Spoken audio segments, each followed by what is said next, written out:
makes you, and you sort of represent a lot of people, what makes you want to defend what is? What makes you argue for your limitations? We were teasing you, but we meant it. You knew you were doing it, and everyone in the room, or a lot of them, could feel you doing it. They could feel you holding stubbornly to a belief that isn't serving you. Now, let's let you off the hook right now. You're not really holding stubbornly to a belief that doesn't serve you. Law of attraction is dishing out to you what you usually think.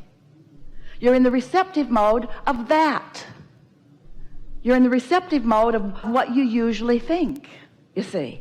So how are you going to think differently? Well, you could stand by somebody who knows how it works, and every time you do it, someone could tease you about it, or climb your tree about it, or correct you about it. But you know what would happen under those conditions? You would just become more defensive. You would just become more sure. You've had enough people in your life trying to guide your thinking and help you know. That's how you got stubborn. This is my life. I'm going to live my life. Don't tell me what to do. Don't try to create my reality. I want to create my reality.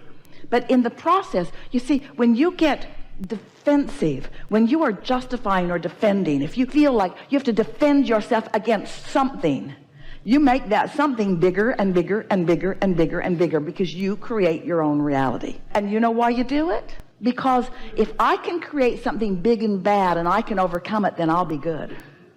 If I can defeat the badness, then I will be the goodness. Or I feel like it's my freedom to do so. Say more. I feel like it's want to be free by doing it my way. Yeah, that's a valid point, isn't it? But what if your way, what if those battles that you're accustomed to fighting with others, what if now you've got that battle fighting going on between you and you? Think about that. If you're used to defending yourself against others and what they think or what they want you to do, then isn't it logical that you would develop a pattern where you would sort of contradict your own desires? I want that, but it's not practical. I want that, but that's not really reasonable. And I want that, but is that spiritual, or is that prudent, or is that acceptable? You fight this battle with yourself unnecessarily. But when you quiet your mind, there's no battle, because there's just the inner you. Hear this. When you go to sleep, there's just the inner you. But this part of you is ready to wake up and be like you were before you went to sleep. But when you meditate, there's just the inner you. But during meditation, the physical you joined the inner you. Can you feel the difference? When you meditate, your vibration rises. So, do you meditate? Yes. Do you meditate? Yes. And when you meditate, do you quiet your mind? Not all the Then time. you don't meditate. I do the process, but I don't get... Going through the motions. Have you ever worked with someone who just goes through the motions? They're pretending to wash the dishes, but nothing ever gets clean. They said they made the bed, but when you looked at it, it wasn't made. In other words, they're just going through the motions, not wanting to accomplish something. Well, that's not who you are. You want to accomplish something. So do you want to accomplish meditation? Do you understand what accomplishing meditation means? It means quieting your mind. It means giving yourself in your physical body access to the vibration of your inner mind. So the way I do it, telling myself to quiet, it doesn't work. It doesn't matter what you've been doing. Can you hear this fan? Can all of you hear it?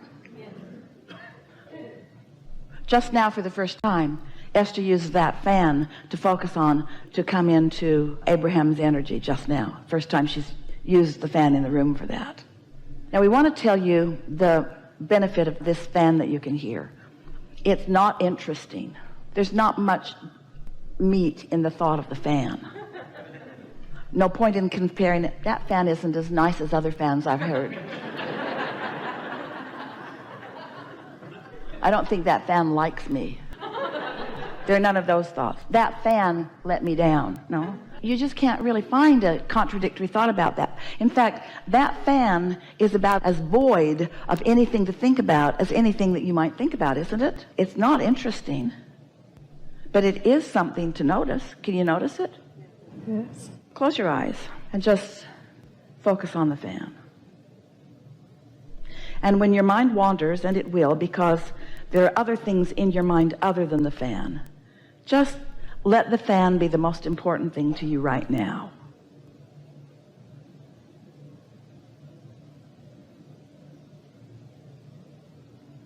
Now that's just a few seconds of focusing on the fan. Did other thoughts come into your mind while you were focusing on the fan? No. Did anybody just have a pure fan moment? As Esther got right there, did your mind wander a little bit? Some of all of it. So if you believe that you were only focusing on the fan, not thinking about the fan, just noticing the fan, raise your hand if you think that that's what happened to you. And if your mind wandered, raise your hand. All right. That's really good, isn't it? It was about half and half. So now, let's do it again. Only now we've talked about it. Do you think that those of you who were able to only think about the fan will have that experience again? And do you think those of you whose mind wandered, your mind will wander again? Probably. Because now we've introduced a little conversation about the fan. In fact, we talk too much about the fan. We've talked so much about the fan that the fan isn't as effective as it was if we hadn't talked so much about the fan. Are you understanding what we're getting at? Getting bigger and bigger. So thoughts are frequencies, and they bring other thoughts to them. And so if you get up in the morning and you find something to focus on, for those of you who found yourself only focusing on the fan, did you feel anything else in your physical body? Did you feel some detachment, some space? Did you? Yes. You did? Yes. Well, then you know how to meditate.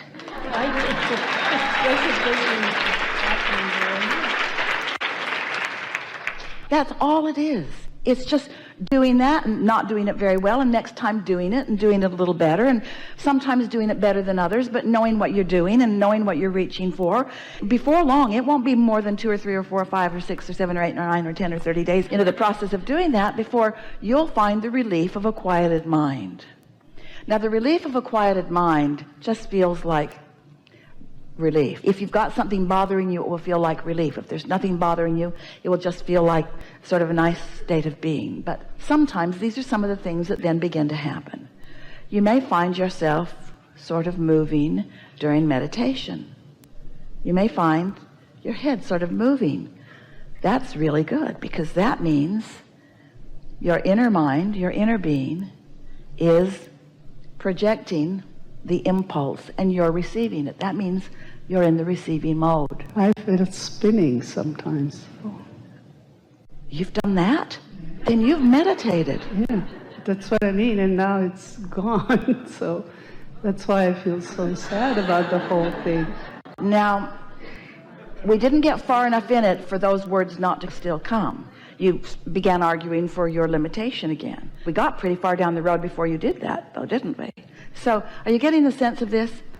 So you want to quiet your mind, because when you quiet your mind, you allow your vibration to rise to the equivalency of your inner being. Why is that a good thing? Because your inner being knows everything you want and is standing in that vibrational place as a point of attraction where everything that you want is culminating. And when you allow your vibration to rise and you find vibrational equivalency with your inner being, then what happens to you is you're standing in that same point of attraction where you're in the receptive mode, where you get impulses, so you get to witness your thoughts turning to things. You get to see the manifestations taking shape. And why is that important? It isn't. It's just fun. It's not important. It's just more fun to watch things come into being. The most fun thing in the world. It is our promise to you, the thing that you will feel the most exhilarated about, the thing that will give you the most satisfaction and the most pleasure, is to have lived some life and know what you don't want and know what you do want, and have done it enough that you're pretty sure about what you do want. And then to meditate and quiet your mind, so during that time you're not clamoring in resistance to what you want, which means you're in closer vibrational proximity to it. And because you are in vibrational proximity to it, ideas and impulses come to you which you feel compelled to act on, which then show you evidence of the progress you're making. That is so fun.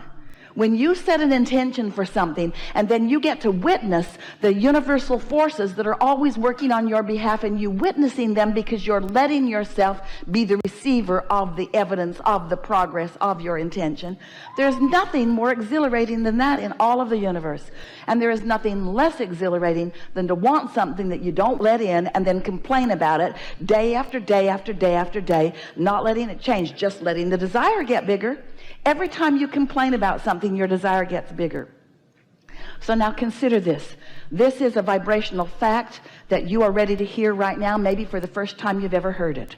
When you in your life are causing a problem to come into focus, you are causing a solution to come into focus. And who's focused on the solution? Your inner being. How are you going to get access to that? You got to find vibrational equivalency with your inner being before the solution's going to come. And if you're beating the drum of the problem all day, you'll never find the solution. We're not asking you to go into deep meditation and just stay there so that you can receive answers. We're asking you that 15 minutes every day you make a small effort or attempt to listen to something that is not interesting, to allow your mind to become inactive enough that your vibrational frequencies are allowed by you to rise to who you really are just for a little bit. And when you do that, things will happen in that day that would not have happened otherwise. You'll have insights in that day that you would not have had otherwise.